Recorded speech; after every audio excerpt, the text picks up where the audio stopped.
Gracias. Gracias, pastora.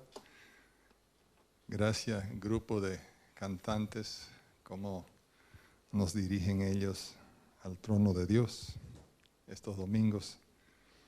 Para mí es un privilegio siempre hablarles, es un honor de veras. Y quiero compartir con ustedes lo que he estado leyendo en mi tiempo devocional.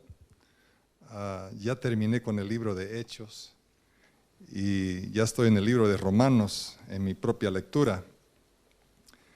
Pero al leer a través del libro de Hechos, especialmente la biografía del apóstol Pablo, me captó la atención en una forma especial y se los quiero compartir a ustedes. El texto de esta mañana se halla en Hechos capítulo 27, verso 23. Es un texto en medio de una tragedia, podemos decir. En alta mar, Pablo está yendo a Roma como preso. Y vamos a ver todo eso, pero el texto se halla en Hechos 27, 23. Se lo voy a leer de la Biblia latinoamericana, que es casi igualito como la Nueva Versión Internacional. En plena tormenta, Pablo es despertado por un ángel. Impresionante, es impresionante la vida de Pablo. Pero en alta mar, en medianoche, él fue despertado por un ángel. Entonces él se levanta y habla a todos los presos que estaban en el barco, como los soldados y también los marineros. Habían tres grupos: los marineros, los soldados romanos y los presos, y él era uno de los presos. Anoche estuvo a mi lado un ángel del Dios a quien pertenezco y a quien sirvo. Eso saltó de la página y de eso vamos a hablar esta mañana. Señor, pedimos que nos ayude. Hemos sentido tu presencia aquí esta mañana y queremos que esa presencia continúe en la prédica de tu santa palabra. Ayúdanos a compartir tu palabra en una manera que sea honrable a tu persona, oh Dios. Te pedimos en el nombre de Jesús. Amén. Hay pocas personas en la Biblia que sobresalen como el apóstol Pablo. Su testimonio de cómo vino a los pies de Cristo es algo extraordinario. Era un hombre estudioso, un hombre de letras. En su vida como fariseo, él era fariseo, fue un perseguidor de los cristianos. Él mismo admite su odio contra ellos ante el rey Agripa en Hechos 26, 9 al 10, que dice: yo ciertamente había creído mi deber hacer muchas cosas contra el nombre de Jesús de Nazaret, lo cual también hice en Jerusalén. Yo encerré en cárceles a muchos de los santos, habiendo recibido poderes de los principales sacerdotes, y cuando los mataron, yo di mi voto. Eso es odio. Y cuando lo apedrearon a Esteban, ¿se acuerdan? El primer mártir de la fe, ahí estaba Pablo, que su nombre también era Saulo en hebreo. Pablo era su nombre griego. Saulo guardando las ropas de aquellos que lo apedreaban. Era un hombre determinado a exterminar a los cristianos y a su creencia. Así que con cartas en la mano del sumo sacerdote en el capítulo 9, se fue para Damasco para arrestar a esos, entre comillas, esos desgraciados cristianos. para llevarlos presos a Jerusalén y que ahí en Jerusalén que lo eliminen y amén. Ese era su espíritu. Era un hombre determinado a deshacer de esa creencia cristiana y aquellos seguidores. Era un cáncer para él. Cristo, pensando en esa creencia de Cristo como Mesías, era un cáncer que necesitaba ser extirpado, podemos decir. Esa creencia. Un cáncer que necesitaba ser afuera, a todo costo. Aborrecía a los cristianos y al Cristo que seguían. Pero en ese camino a Damasco, con cartas en la mano del sumo sacerdote para arrestar a estos cristianos en ese pueblo, en ese camino a Damasco, llegando ya cerca al pueblo, algo pasmoso ocurrió.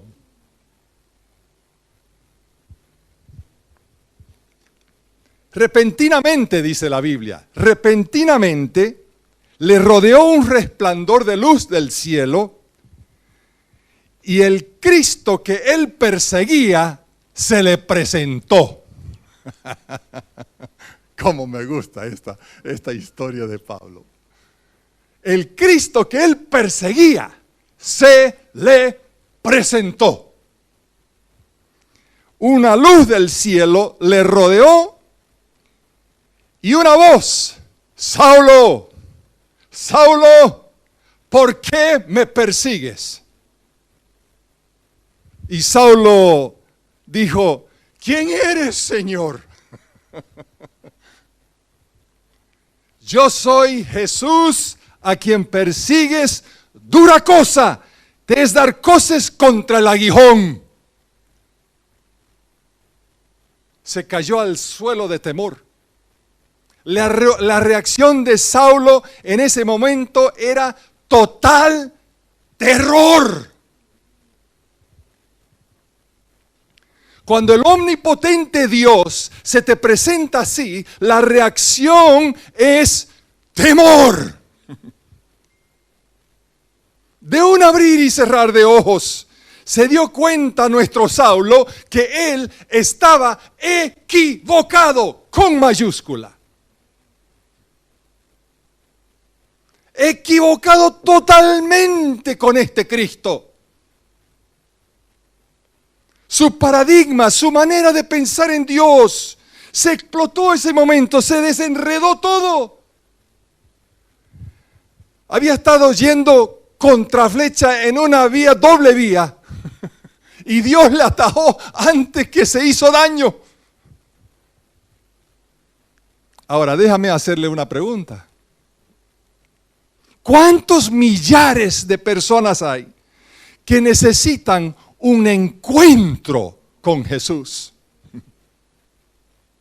No estoy hablando de un resplandor del cielo, lindo fuera, ¿no?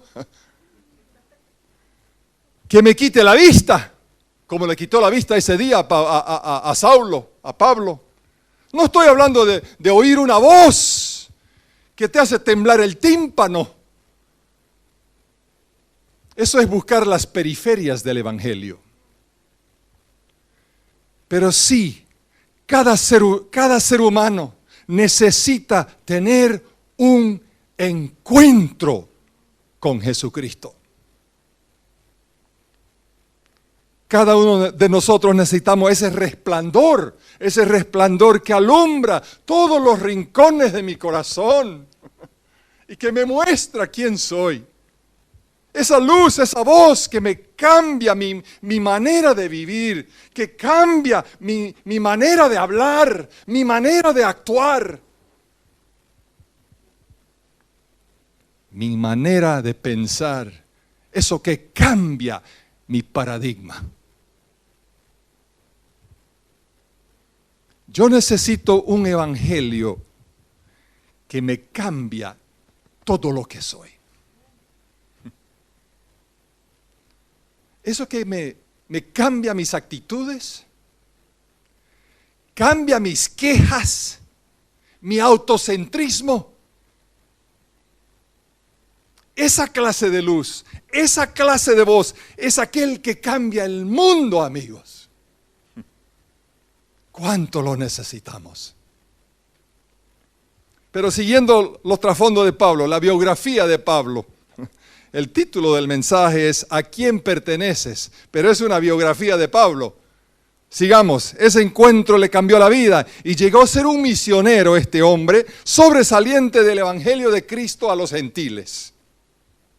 Sufrió mucho él, no fue fácil para Pablo.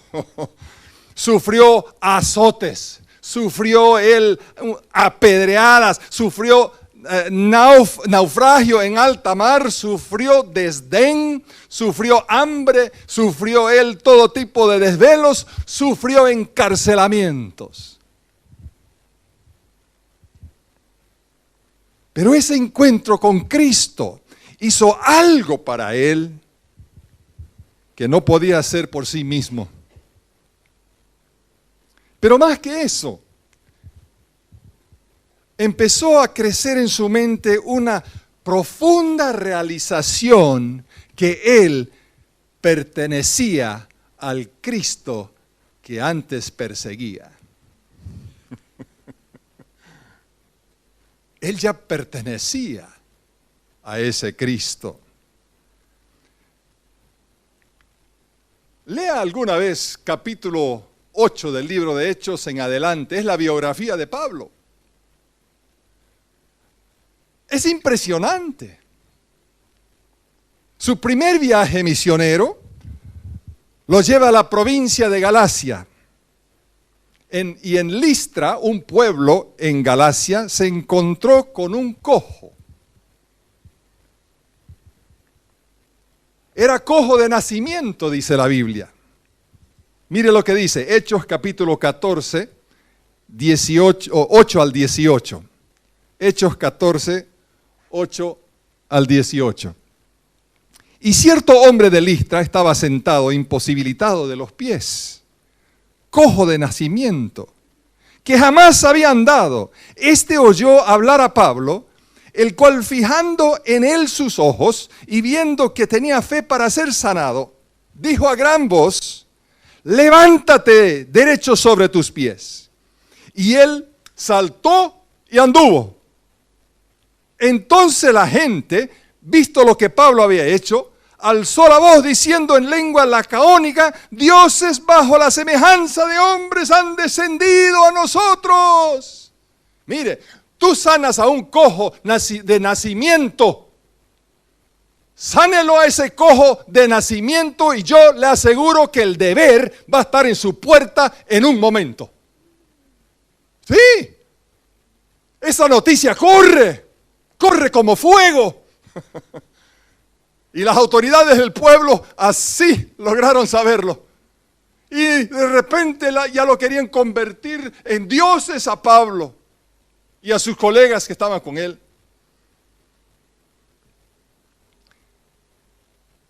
Dioses bajo semejanza de hombres han descendido a nosotros, verso 12. Y a Bernabé llamaban, Bernabé estaba con él era su colega, lo llamaron Júpiter, imagínense.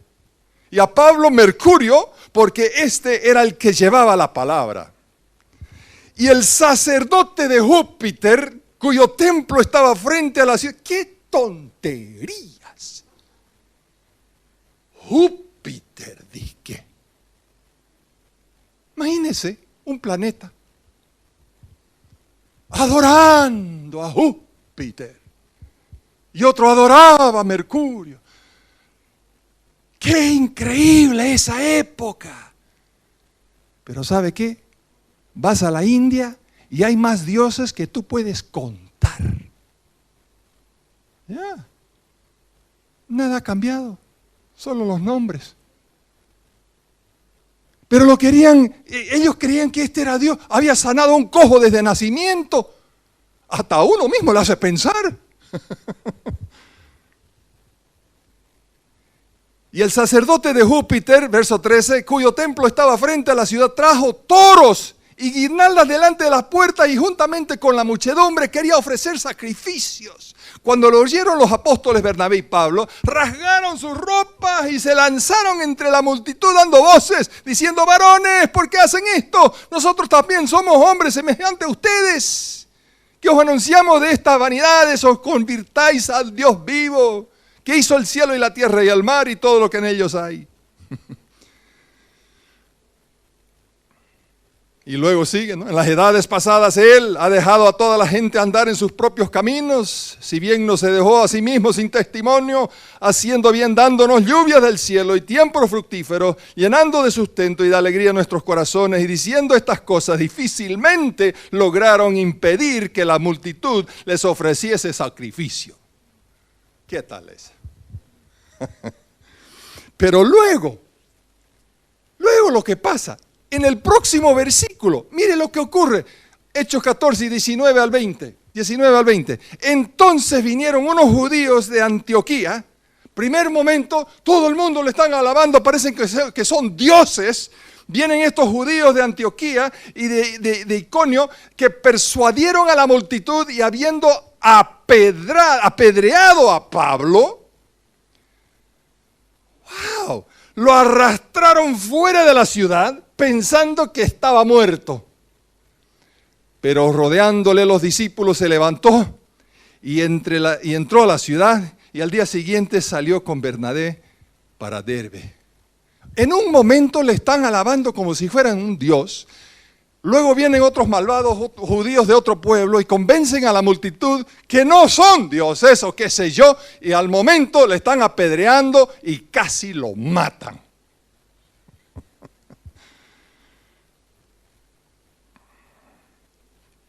De un abrir y cerrar de ojos. Están a favor de Camacho y luego están a favor de Cronenbold. Increíble. Es increíble. Pero ahí está Pablo, en las buenas y en las malas, venga lo que venga, seguía predicando lo que Cristo podía hacer dentro del corazón del hombre. No lo largaba. Le tiraban piedras, y esas no eran piedras de onda, ¿no?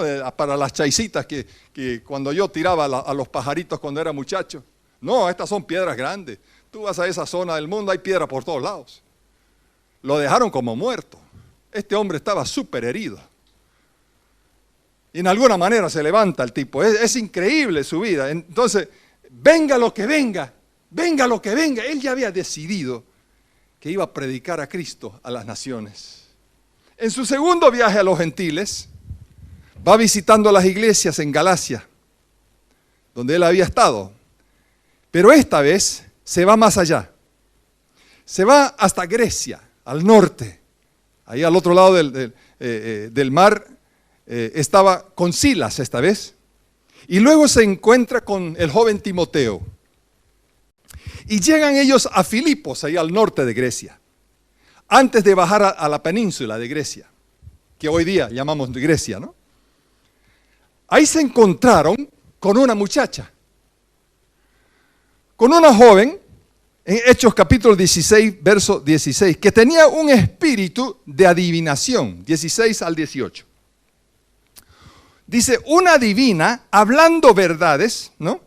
Verso 17, de Pablo y Silas, pero era irritante, porque lo que ella seguía a Pablo, daba voces diciendo, estos hombres son siervos del Dios Altísimo, quienes os anuncian camino de salvación, y lo repetía, y lo repetía, y lo repetía, y lo repetía por días, hasta que por fin ya Pablo se cansó. ¿Sabes? Tú puedes decir una verdad, pero tener un mal espíritu. Ella estaba diciendo verdades, esta chica, una divina, poseída. Pero lo decía de tal forma que se sabía que no era a favor de Pablo en ninguna manera. Hasta que por fin Pablo ordena que el espíritu maligno salga de ella. Impresionante. Los dueños se enojan. Aparentemente esta muchacha era una esclava y traía plata a sus amos, haciendo así adivinanzas, ¿no?, a la gente. Los dueños de la chica se enojan porque ya no entraba la plata, agarran a Pablo y a Silas y los llevaron ante las autoridades y vea lo que pasa. Capítulo 16, 19 al 24.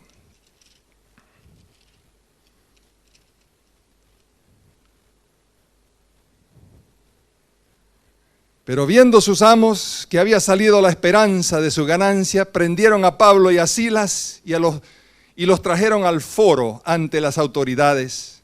Y presentándoles a los magistrados, dijeron: estos hombres, siendo judíos, alborotan nuestra ciudad y enseñan costumbres que no nos es lícito recibir ni hacer, pues somos romanos.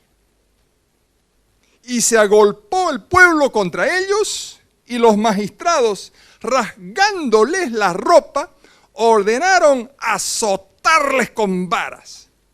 Y no estamos hablando de un chicotito así, no, señores. Es a dejarlo casi muerto cuando le azotaban con varas. ¡Bárbaro! Le abrían la espalda hasta el hueso. ¡Wow! Después de haberles azotado mucho, dice la Biblia, los echaron en la cárcel, mandándole al carcelero que los guardase con seguridad, el cual, recibido este mandato, los metió en el calabozo de más interior y les aseguró los pies en el cepo. Los dueños de la chica se enojan, las autoridades están convencidos que estos tipos no deberían estar ahí nomás haciendo lo que les da la gana, digamos, ¿no? Entonces le llevan a la cárcel, los rascan sus vestidos, lo azotan con varas y luego lo meten en la cárcel y después de eso el carcelero los mete en el calabozo interior. Me imagino que cuando Pablo, yo no sé, pero si yo estuviera en sus zapatos de ese hombre, yo diría: Señor, esto no está en el contrato. Que en ese camino a Damasco, Señor, esto no estaba en el contrato. ¿Dónde estás, Dios? Ya no doy. ¿Ah?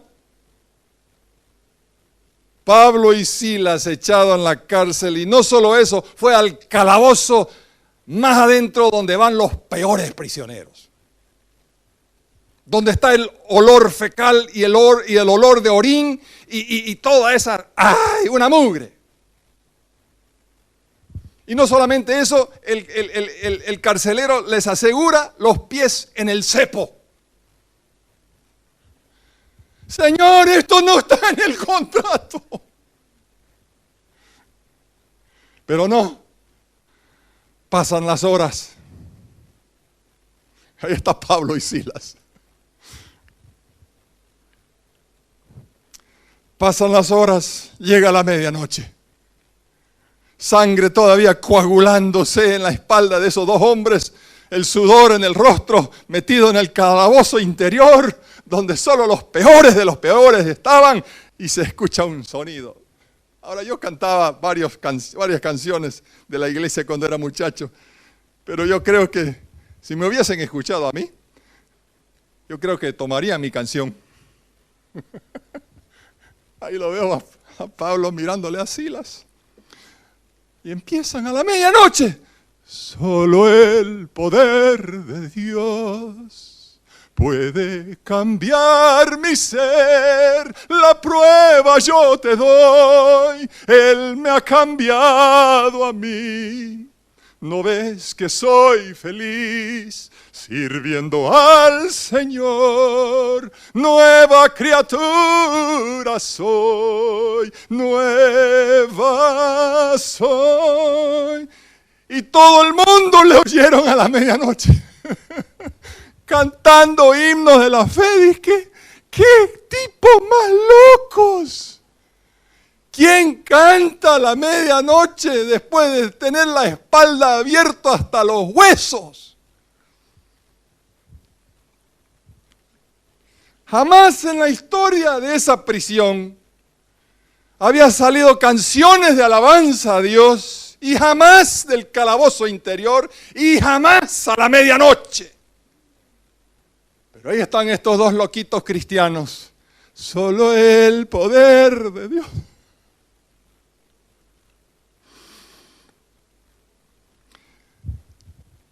Y la Biblia dice, en el verso 26, empieza a temblar el suelo. Los cimientos de la cárcel empiezan a sacudir. Y todas las puertas se abrieron y las cadenas de todos los prisioneros se soltaron. ¡Uh! La presencia de Dios estaba ahí.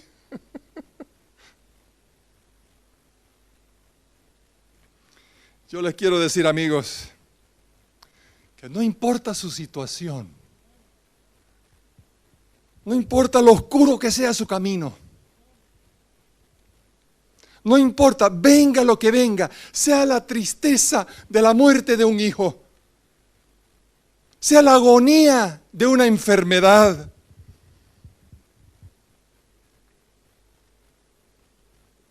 sea la opresión de un gobierno, sea la oscuridad de una pandemia. Si caminas con Cristo, Él está presente.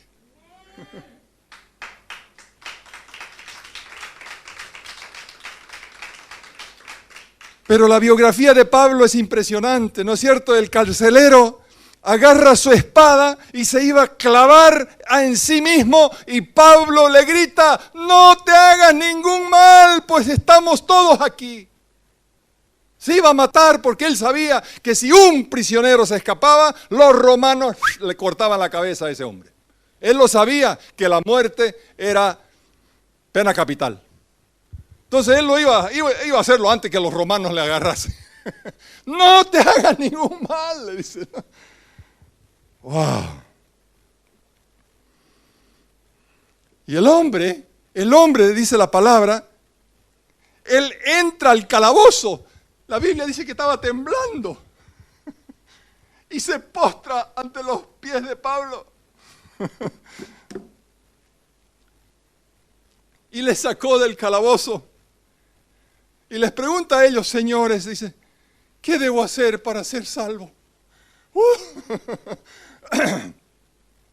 Y ellos le dijeron: cree en el Señor Jesucristo y serás salvo tú y tu casa. El hombre, la palabra nos dice, lava las heridas de Pablo y de Silas, toda la espalda le lavó y luego se hizo bautizar, se hizo creyente.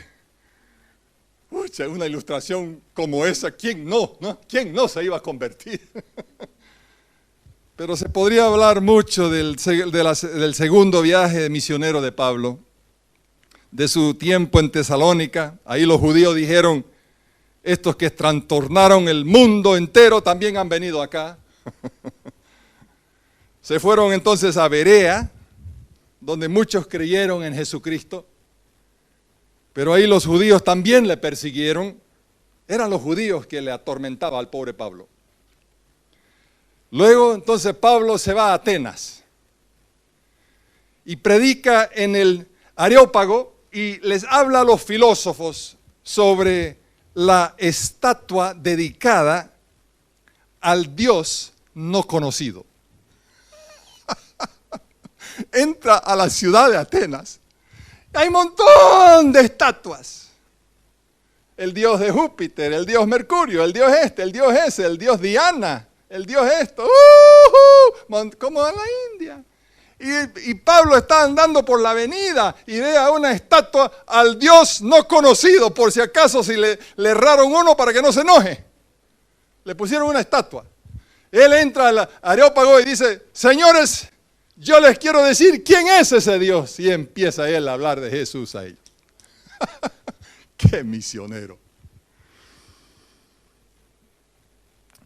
Y dice, y algunos creyeron en esa ciudad. Es interesante. En su tercer viaje, Vuelve otra vez por todos los lugares donde había estado anteriormente para fortalecer a los creyentes. Y no tenemos tiempo para hablar de todo lo que ocurrió en ese viaje, pero al final decide volver a Jerusalén. Y cuando se despide en la playa de Mileto, en capítulo 20, los creyentes, los líderes de las congregaciones que él había ya empezado, ellos lloraron, dice la Biblia, ahí en la playa, porque sabían que él ya no iba a volver. Me voy, dijo, me voy a Roma. Vuelve Pablo a Jerusalén y estando en el templo, algunos judíos que le conocían allá en Asia, que le habían hecho jocha allá en Asia, estaban ahí y causan un alboroto. Él entra al templo y los judíos lo vieron. Y lo iban a matar ahí en Jerusalén. Hasta que se involucró el tribuno romano con sus soldados. Es increíble la historia de este hombre. Pablo luego, el soldado, el tribuno, le agarra y suben unas gradas arriba, la muchedumbre de gente ahí abajo, y Pablo le pide al tribuno, quiero una palabra, quiero una audiencia con mi gente. Ya, hable, de una vez. y él ahí arriba empieza a hablar en hebreo. Y ahí se cayó la gente, porque ellos hablaban hebreo. Era bilingüe y trilingüe el Pablo. No sé cuántos lenguajes sabría él, pero sí sabía griego, obviamente, arameo y hebreo. Es impresionante. Entonces él habla a la muchedumbre ahí arriba. Y estando él hablando, el tribuno está a su lado. Él empieza a hablar de su testimonio y luego habla de su experiencia al camino a Damasco. Y ahí es donde empezaron ellos a arrojar sus ropas y lanzaban polvo al aire, gritando, ¡no, mátelo, mátelo! ¡Qué impresionante! El tribuno entonces le pone en la cárcel y le iba a azotar. Otra vez.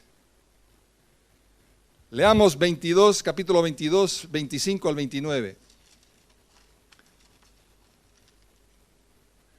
Pero cuando le ataron con correas, estos eran los romanos, Pablo dijo al centurión que estaba presente, ¿os es lícito azotar a un ciudadano romano sin haber sido condenado?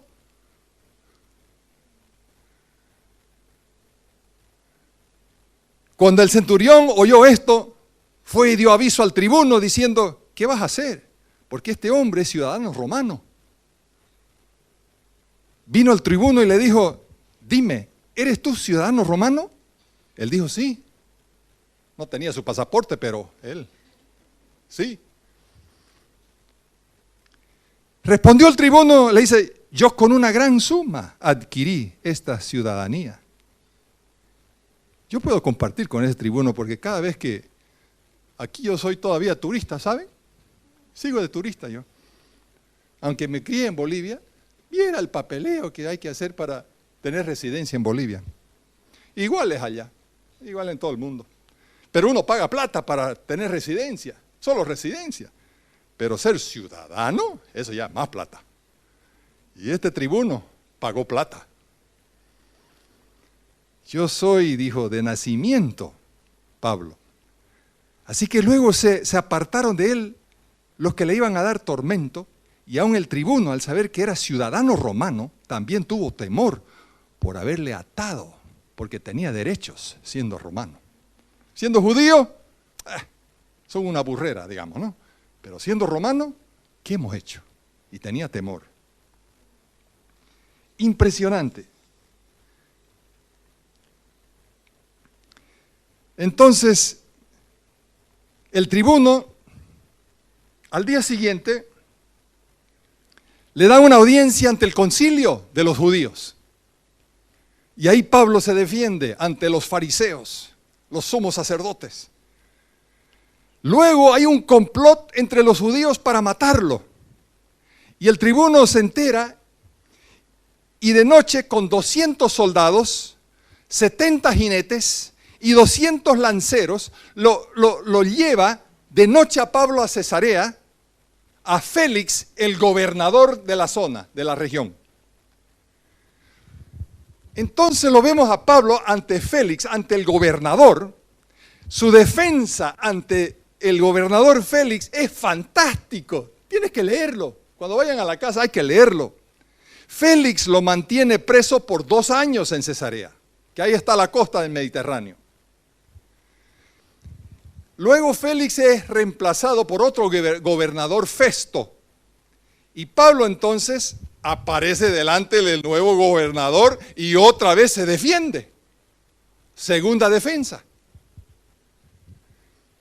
Y el hombre le escucha y Pablo por fin apela a César. Porque el gobernador le quería tal vez hacerle volver a Jerusalén, que le prueben allá. Y Pablo ni a patada quería volver a Jerusalén, porque ahí sí que era muerte segura. Apelo a César, dijo. Bueno, si apelas a César irás. Pero en ese tiempito, Festo invita al rey Agripa, ¿no? Todos estos gobernadores, reyes y todos, los romanos controlaban todo. El rey Agripa era sobre Palestina, sobre esa zona. Y el rey Agripa y su mujer Bernice vienen a Cesarea. Oye, tengo un preso aquí, le dice Festos. Quiero que lo escuchen. Ya, vamos a escucharlo. Entonces, otra vez Pablo se presenta ante esta vez el rey Agripa y se defiende otra vez. Pero el rey Agripa sabe las leyes de los judíos y conoce el Torá y conoce la historia de Israel. Entonces Pablo siente algo en común ahí, ¿no? Es algo especial. Pablo presenta su defensa en una forma tan espectacular que el rey le mira y le dice en el capítulo 26, verso 28, por poco me persuades a ser un cristiano, Pablo.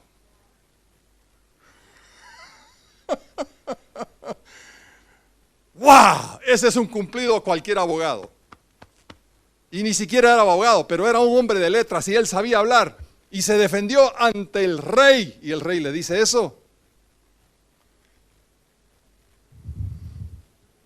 Y Pablo responde en esa respuesta clásica: quisiera Dios que por poco, por mucho, no solamente tú, sino también todos los que hoy me oyen, fueseis hechos tales cual yo soy, excepto estas cadenas. Lo envían entonces a Pablo a Roma porque había apelado a César y, como le dije, tenía ese derecho siendo romano. Otra vez una historia increíble.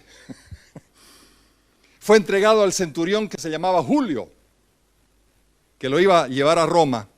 Pero en ese viaje los vientos estaban contrarios. Hechos capítulo 27, lee mejor que cualquier película de suspense. Es impresionante. Los vientos estaban en contra, llegaron a un lugar llamado Buenos Puertos, en el sur de la isla de Creta, y Pablo les advierte de que la nave y sus vidas iban a estar en peligro si seguían, porque los vientos estaban en contra.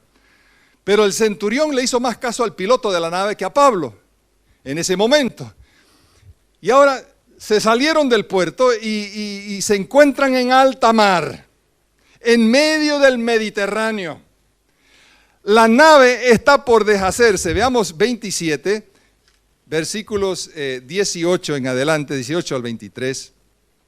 Pero siendo combatidos por una furiosa tempestad, al siguiente día empezaron a lijar. Y al tercer día, con nuestras propias manos, arrojamos los aparejos de la nave. Y no apareciendo ni sol ni estrellas por muchos días, y acosados por una tempestad no pequeña, ya habíamos perdido toda esperanza de salvarnos. Entonces Pablo, como hacía ya mucho que no comíamos, puesto en pie en medio de ellos, dijo: habría sido, por cierto, conveniente, oh varones, haberme oído y no zarpar de Creta. Pero no me hicieron caso. tan solo para recibir este perjuicio y pérdida. Pero ahora os exhorto a tener buen ánimo, pues no habrá ninguna pérdida de vida entre vosotros, sino solamente de la nave. ¿Por qué? Porque un ángel de Dios, de quien soy, a quien pertenezco y a quien sirvo, se me apareció esta noche.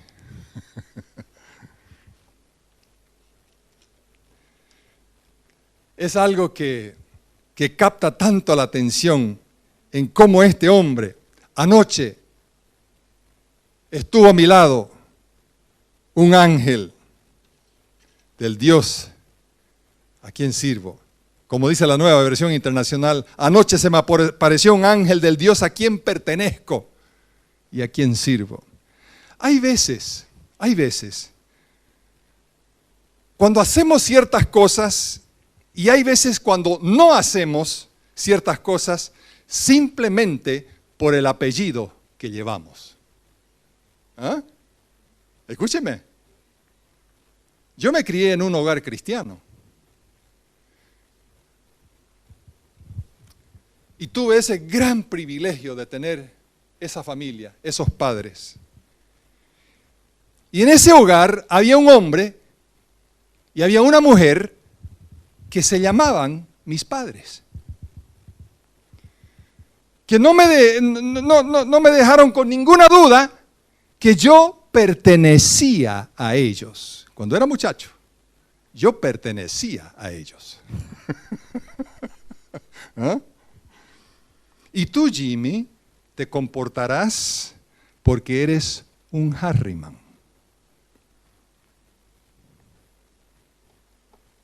Recuerdo una vez cuando mi padre me llamó a su oficina. Llegué ahí, tenía él en sus manos mi tarjeta de reporte del colegio, my report card, como decimos. Aquí en Bolivia, en Santa Cruz, aquí yo iba a la escuela cooperativa americana, aquí en Las Palmas. Y era todo en inglés. Y las notas creo que estaban más o menos bien, creo que habían 1 o 2 medio mediocre. Pero eso no era claro, y comentó mi papá sobre mis notas un poco, pero eso no era lo que le captó la atención. Lo que le captó la atención fue lo que escribió un profesor en mi reporte de notas.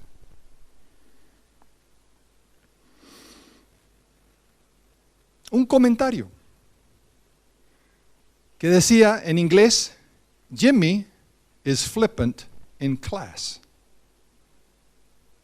Que en español quiere decir, bueno, yo ni sabía qué quería decir flippant, ni en inglés. Y entonces le pregunté a papá, ¿qué quiere decir esa palabra? Lo miré en el diccionario ayer.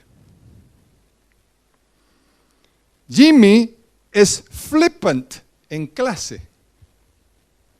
Flippant quiere decir poco serio, frívolo, ligero, casual.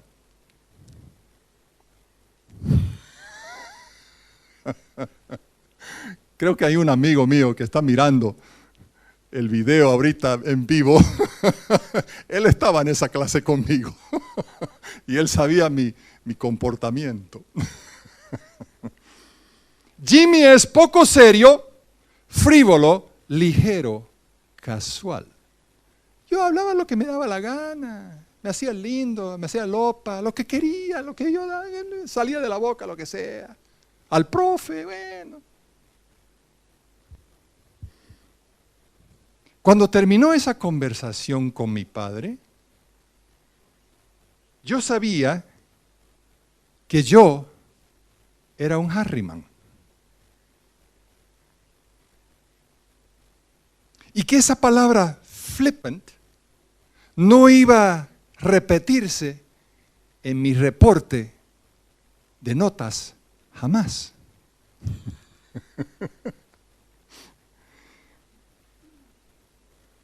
Y yo sabía que el hombre que me estaba hablando, yo le representaba a él, porque yo llevaba su apellido.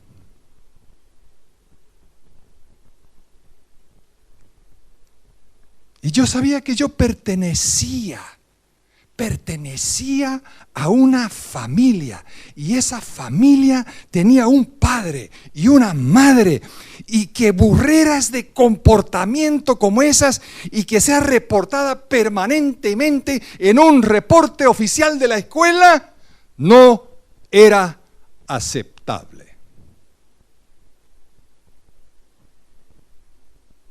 Ese mismo padre y esa misma madre me amaban más que a su propia vida.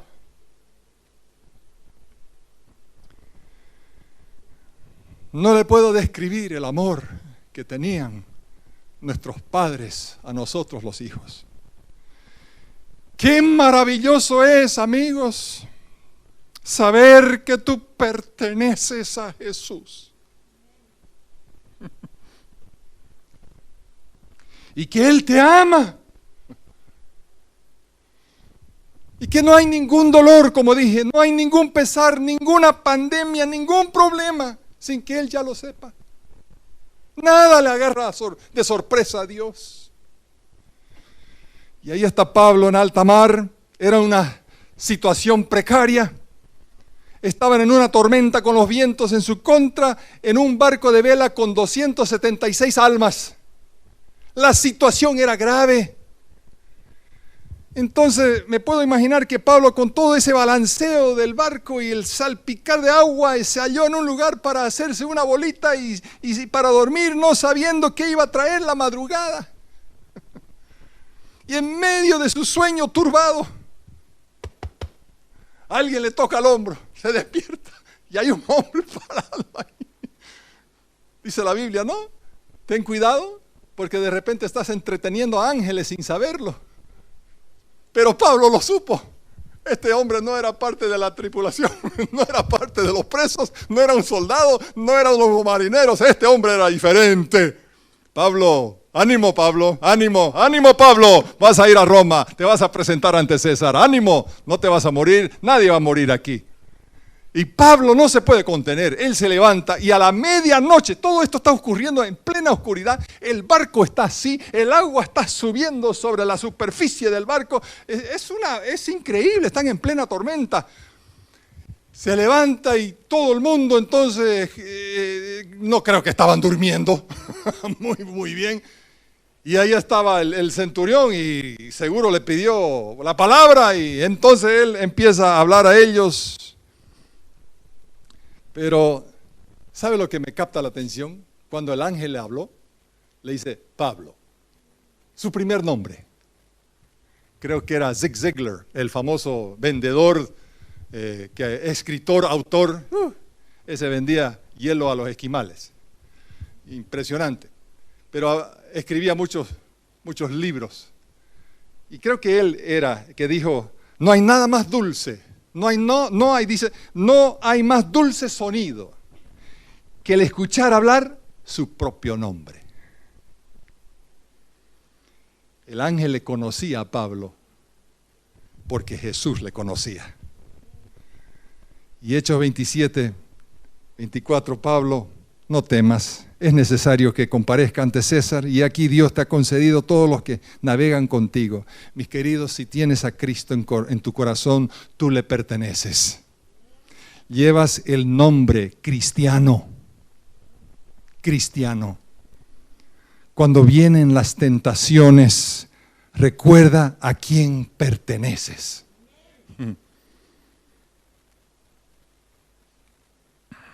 Cuando vienen esas dificultades, recuerda a quién perteneces. Es pertenecer. Eso te marca la vida. Marca cómo actúas. Miras al mundo diferente, tienes otra cosmovisión. Y te das cuenta que eres de Jesús. Y nada vale más en el mundo que conocerle a Él. Vienen dificultades, tú le perteneces. Vienen los llantos, tú le perteneces. Y me imagino que a Pablo le era difícil esperar esa madrugada. Y se da a entender que no esperó al día siguiente para hablar, que lleva a mi otro punto y aquí terminamos. Perteneciendo a Jesús hace que nos preocupamos por el bienestar de otros. Perteneciendo a Jesús hace que nos preocupamos por el bienestar de otros. Julio le dice a Pablo, al centurión, algo me pasó anoche. ¿Sí? ¿Qué te pasó? Quiero decirles, tengo que compartirlo. Y lo compartió a todo al barco mientras que casi se estaban inundando. Varones, verso 21, habría sido, por cierto, conveniente haberme oído y no zarpar de Creta tan solo para recibir este perjuicio y pérdida. Pero ahora os exhorto a tener buen ánimo. No habrá ninguna pérdida de vida. ¿Cómo lo sé? Porque un ángel de Dios me apareció hace rato y me dijo que todos vamos a sobrevivir esta locura del mar. Lo repite en el verso 25. Por tanto, varones, tened buen ánimo. 276 personas. La mitad esclavos o como expresos, la otra mitad soldados y los otros marineros. Pero Pablo está pensando en los demás. ¿Sabe? El verdadero cristianismo no es autocéntrico. El verdadero cristianismo cambia a la persona que siempre está gimoteando como perrito. ¿Ah? Esa persona que no se preocupa de nadie más que a ellos mismos. ¿No? ¿Has visto personas así? Que siempre gimotean, siempre se quejan, ay, de esto, ay, esto, ay, ya.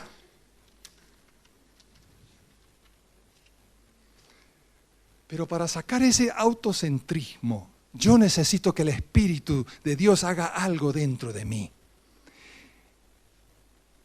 Ese es el último aliado de Satanás en el corazón del hombre. Es el egocentrismo, el autocentrismo. Pablo lo tenía. Oh, my goodness, como dicen en inglés. Mamma mía, lo tenía Pablo. Pero tuvo un encuentro y se dio el paso.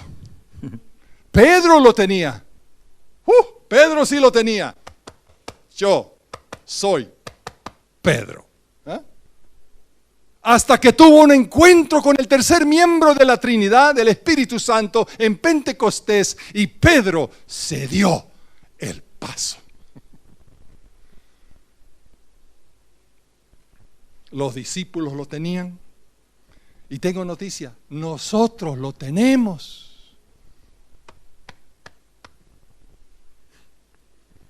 Ese egoísmo que huele hediondo. Y Dios quiere hacer una cirugía con su precioso Espíritu Divino dentro de mi ser. Uno no canta canciones de alabanza a la medianoche si eres egoísta, si eres autocéntrico. Uno no sigue predicando después de ser azotado con varas, golpeado con piedras.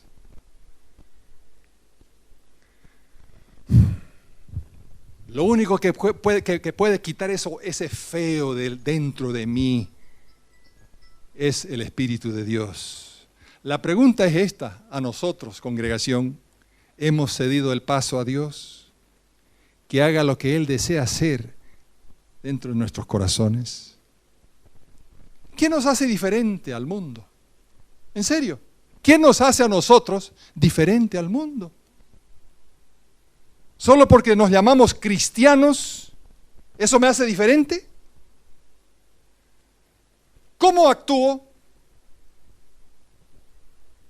Cuando el mundo de afuera me mira y me ve, ese mundo que no lleva el nombre de Jesús, no lleva el nombre de Cristo. Cuando ellos me miran a mí, pueden decir de mí, ahí va un cristiano.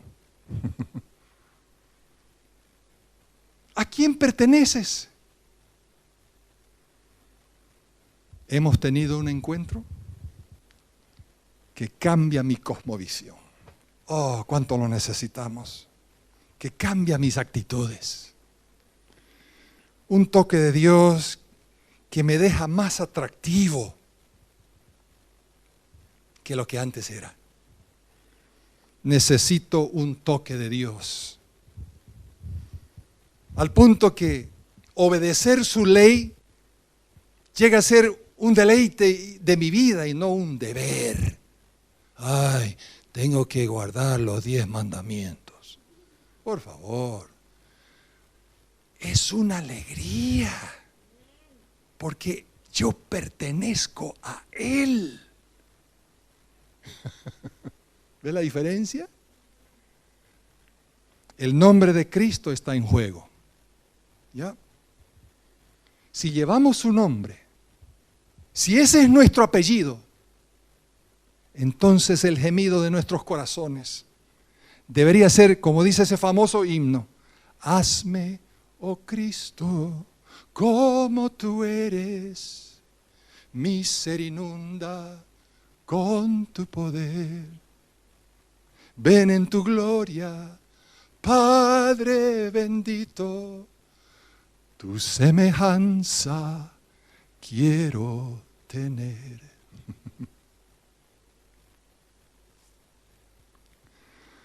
Podemos tener la semejanza de Cristo, amigos. Esa es noticia de noticias. Dejémosle esa oportunidad, ¿no es cierto?